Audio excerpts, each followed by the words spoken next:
Okay, well, uh, we're gonna start class off just by working on this practice problem. Um, we did this first one with specific identification, the one with the bikes. This one is with milk. Okay, so you can see here you have both purchase and sales transactions. The purchase transactions are all at different prices. So, we're going to use this same set of transactions, but we're going to apply the three different methods that we talked about: FIFO, LIFO, and weighted average. Um, and so it's the same setup with this table as we saw on Monday. So you'll have the date of the transaction, and then if it's a purchase transaction, you're gonna use these. Sales transactions will use these for calculating cost of goods sold, and then you'll have like a running balance of your quantity on hand. Okay, so it's the same setup. So why don't you guys just start off, see how far you can get with this, and then we'll do it like one at a time. So do FIFO first, and then we'll do it together, and then so on and so forth. Okay. All right. So go ahead and work on that.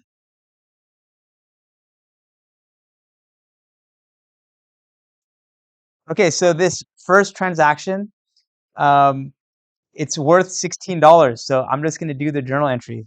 And it's kind of, we don't have the full information to do the full journal entry, but um, it's basically going to be something like inventory, debit 16, credit, I don't know, accounts payable, something, cash, accounts payable. Okay. So the point is that we're using the total amount of the purchase in our journal entry.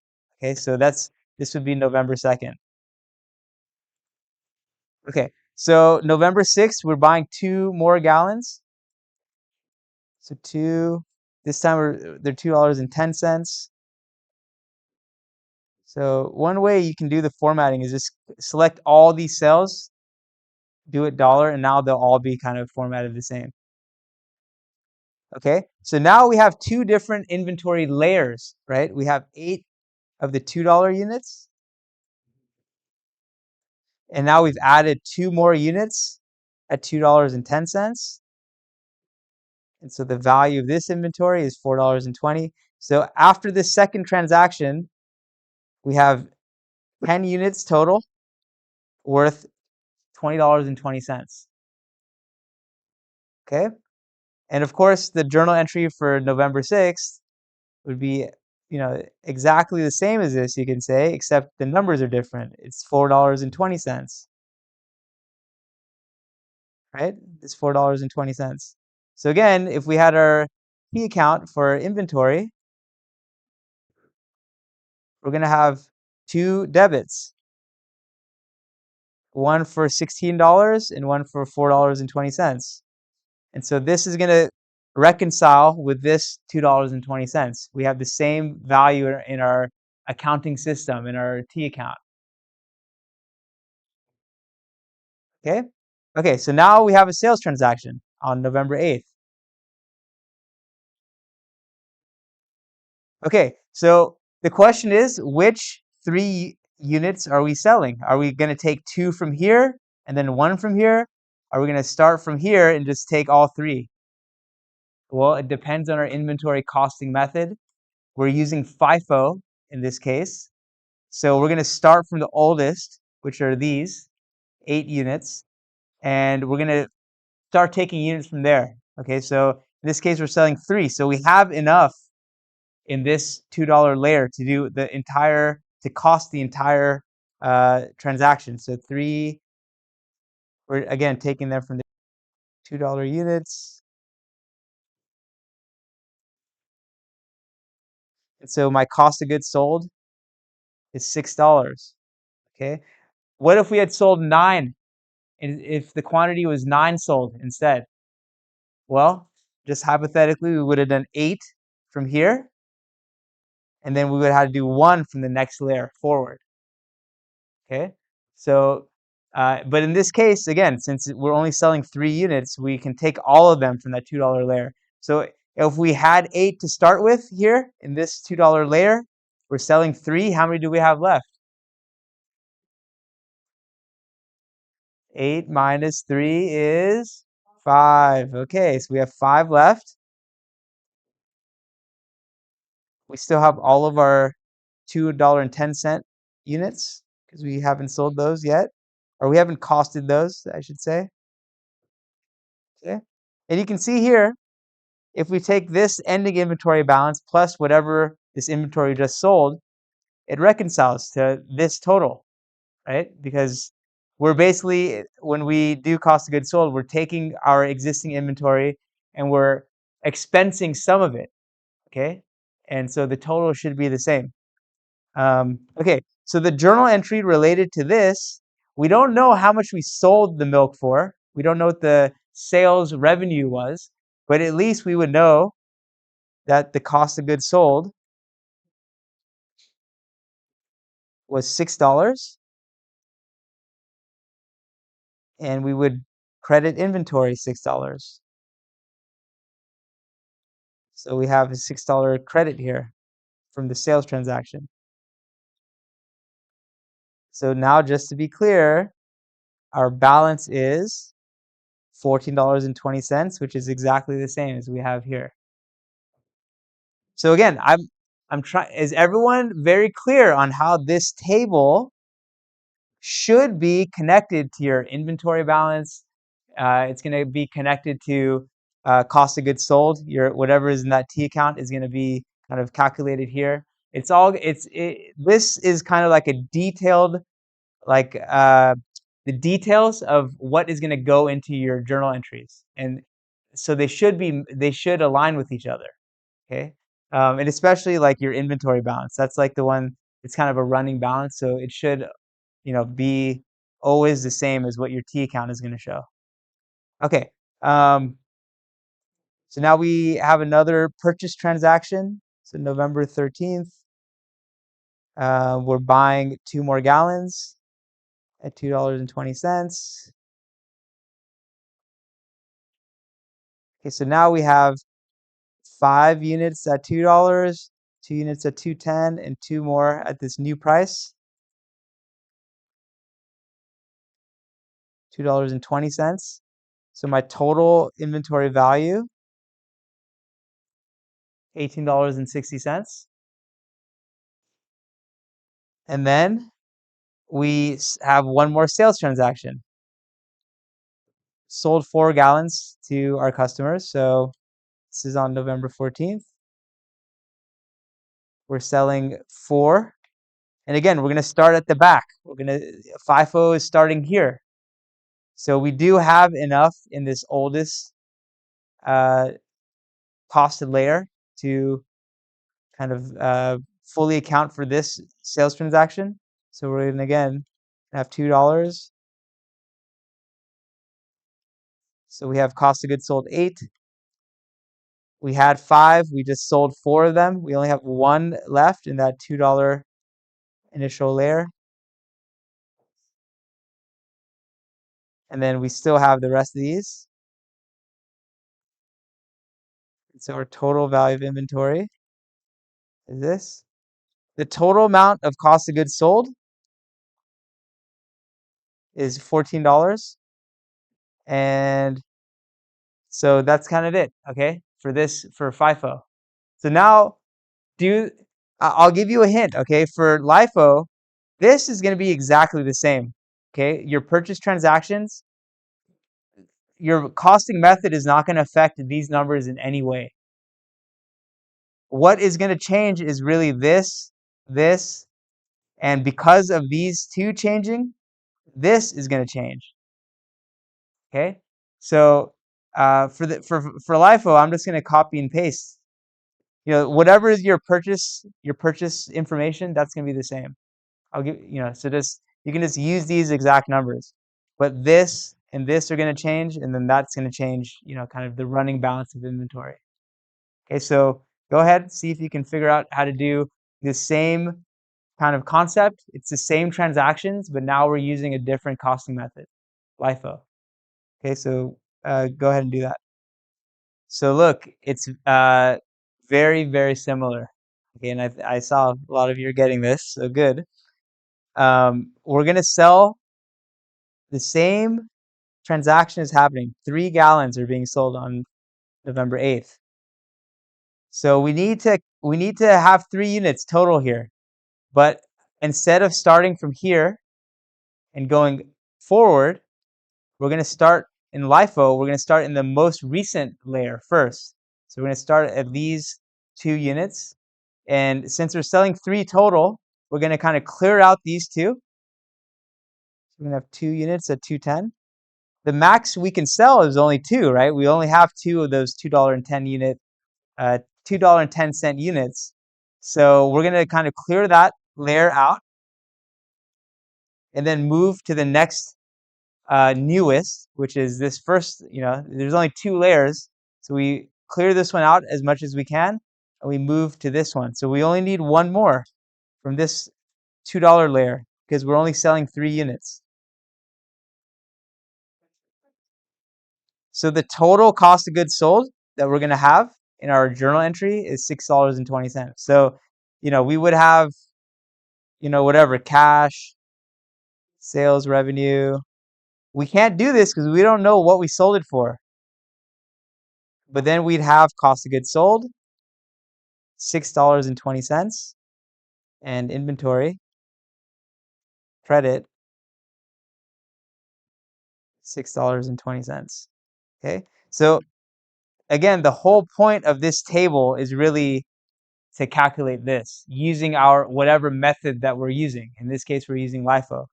Okay, so once we have this, we can now update our accounting record or our inventory records. So we now have 7 of the $2 units and 0 of the $2.10 units. I'm just writing that. You don't need to do that, but I'm just trying to be clear about what's happening here because we had 2 of them, but we sold them, right? These are the units that we costed because we're using LIFO. So we have just a total of $14 of inventory after this sales transaction. Okay, so now we're buying 2 more. So we're going to still keep this 7 at $2. But now we're adding 2 more at $2.20. Okay, so our total value of our inventory at this point is $18.40. And then we have our last sales transaction, which was 4 gallons. It's a very similar thing where we need a total of 4. We're going to start at this front. We're going to start from the front and go back in LIFO. So we're going to start with 2 at $2.20. And then again, we sold 4 units total. So we still need to sell 2 more.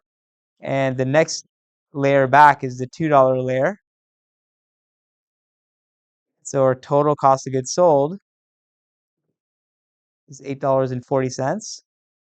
And so we have 5 of the $2 units and then 0 of the $2.20 units. So just to be explicit here. And the total value of our inventory at the end of the period is $10. So let's just compare, okay? So we have a total of 5 units, the value of which is $10. If we look back up here, how many units do we have? We have a total of 5 units, right? So the unit count is the same, right?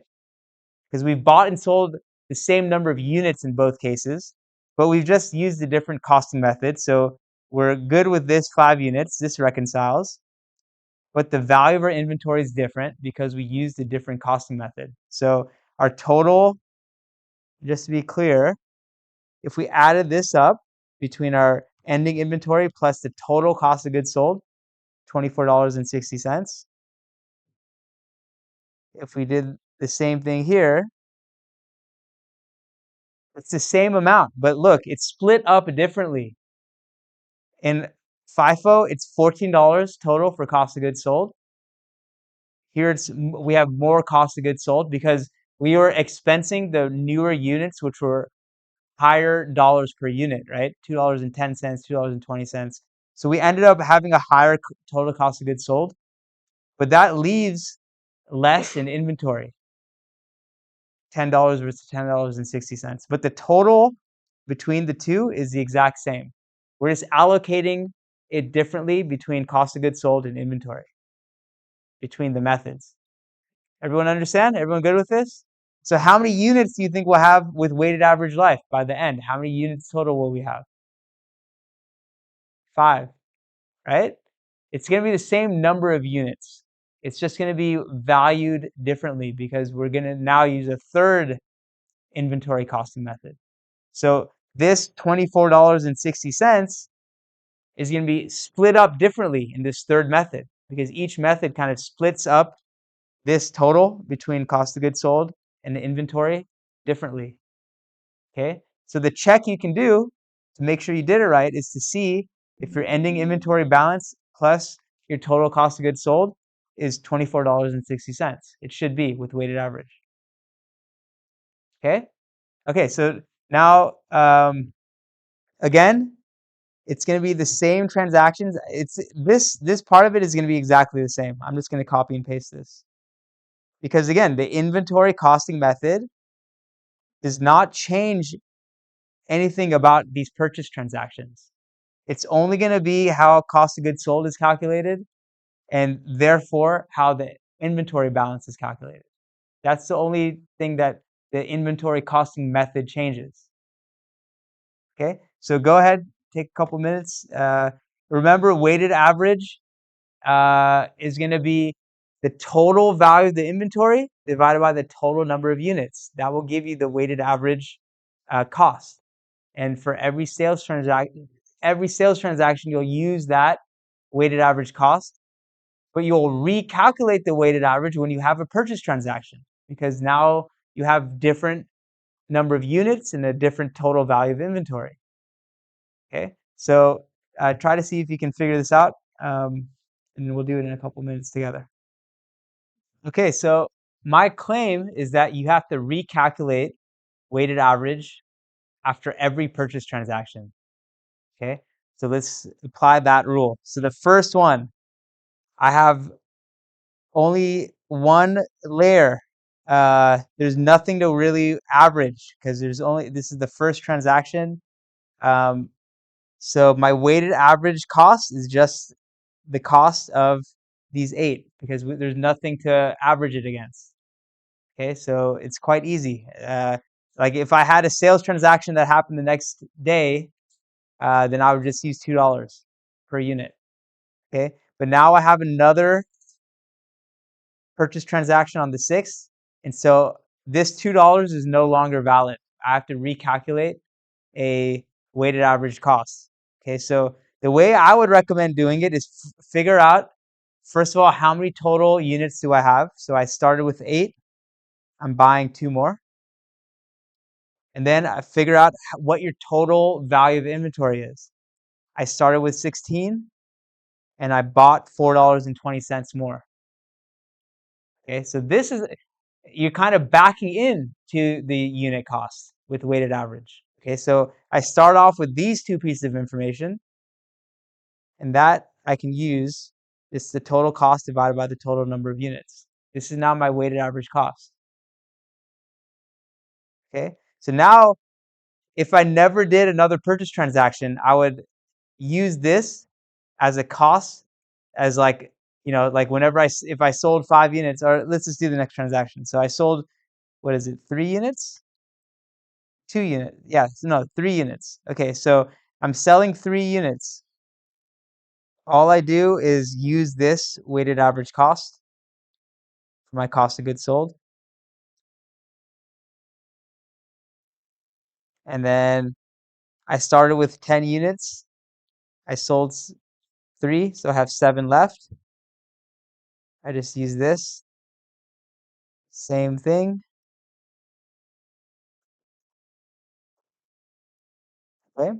And let's say I had another transaction where I sold 3 more units. I would just, again, put 3. It would be this, or like, let's say I sold 4 units, just to keep it a little different. I would use the same thing here, and then I would have 3 units left at the same value. Okay, so this $2.02 is the value I'll use for cost of goods sold until I have another purchase transaction. Okay, it's gonna carry forward until I have to reweigh or recalculate the average. Okay, so I only have to do that when I buy inventory for a new price. Okay, um, so I'll delete this. But now again, as I said, the purchase of new inventory is going to trigger a recalculation. Okay, so in this case, I'll just do the same steps. What is the new total value of my inventory? It's this beginning balance plus what I'm adding, $4.40. How many units do I have? I had 7. I'm buying 2 more. Okay, so my weighted average is just the total value divided by the number of units. So $2.06. Okay, and then finally we have a sales transaction, which was 4 gallons sold. I used this $2.06.